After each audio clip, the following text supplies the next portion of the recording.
Yahobu, Bapak Ibu Pendeta, Sinenge, Majelis dan warga Gereja Amin, ini adalah channel YouTube Sinode Gereja Amin.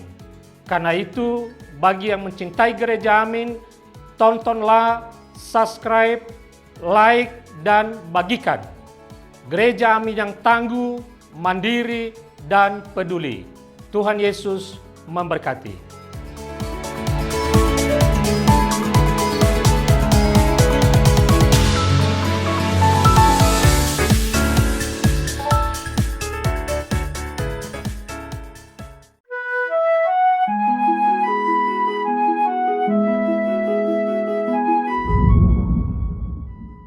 Puji Tuhan saudaraku, karena pada hari ini kita kembali dapat berjumpa dalam acara Wasiat Kekal Berperenungan Firman Allah yang memandu kehidupan kita. Saya Pendeta Arlianus Larosa. Renungan kita pada hari ini Rabu 19 November 2025 ditulis oleh sahabat saya Pendeta Kordia Gunawan, seorang Ketua Umum dari Sinode Wilayah GKI Jawa Barat dengan judul Budaya Malu. Renungan ini didasarkan pada kitab Yeskiel pasal 43 ayat pertama sampai 12 dan kita akan merenungkan nanti secara khusus ayat ke-10 dari Yeskiel pasal 43. Mari berdoa sebelum membaca Alkitab. Bapa di surga, terima kasih hari ini Engkau kembali memberikan kepada kami kesempatan untuk boleh belajar dari firman-Mu.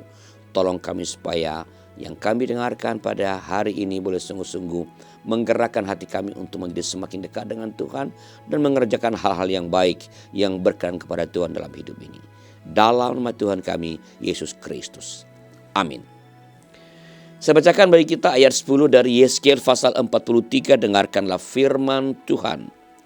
Engkau hai anak manusia, beritahukanlah kepada kaum Israel tentang bait suci ini, agar mereka menjadi malu atas kesalahan-kesalahan mereka dan ukurlah rancangannya yang sempurna.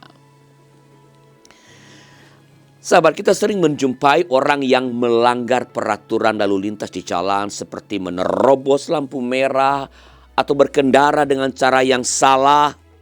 Tetapi mereka bersikap acuh. Mereka tidak tampak malu meskipun jelas melakukan kesalahan. Kita juga sering menyaksikan orang yang dengan angkuh menunjukkan kekuasaannya dan tidak merasa malu saat menyalahgunakan wewenang. Tidak jarang pula kita menjumpai seseorang yang terbukti bersalah tetapi ia tetap tidak merasa malu, bahkan tidak merasa bersalah sama sekali. Tampaknya budaya malu telah semakin pudar dalam kehidupan. Orang-orang cenderung bersikap percaya diri secara berlebihan, tidak merasa bersalah, serta menganggap kesalahan sebagai sesuatu yang lumrah dan biasa. Tuhan mengingatkan umat Israel melalui Nabi Yeskiel agar mereka merasa malu saat melihat bait suci sebagai pengingat atas kesalahan yang telah mereka perbuat. Bait suci akan menjadi tempat kediaman Tuhan selamanya. Namun Tuhan mengingatkan bahwa dosa-dosa masa lalu, terutama penyembahan berhala dan ketidaktaatan para raja Israel, harus dihapus. Sahabat, mari belajar menjadi orang yang tahu malu, bukan orang yang tidak tahu malu. Mari belajar menjadi pribadi yang peka dan selalu berusaha memperbaiki diri setiap hari. Bukan menjadi orang yang angkuh dan merasa dirinya sudah sangat baik.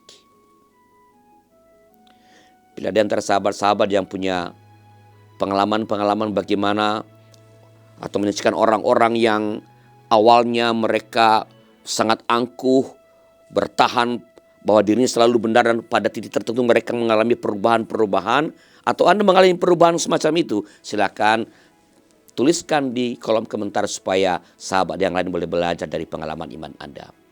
Dan jika ada di antara saudara yang ingin didoakan oleh tim YKB, silakan kirimkan nama dan pokok doa kepada kami lewat nomor 0812 8188 9191. Mari kita berdoa. Bapa di surga, terima kasih pada hari ini Engkau mengingatkan kami kembali oleh firman Tuhan.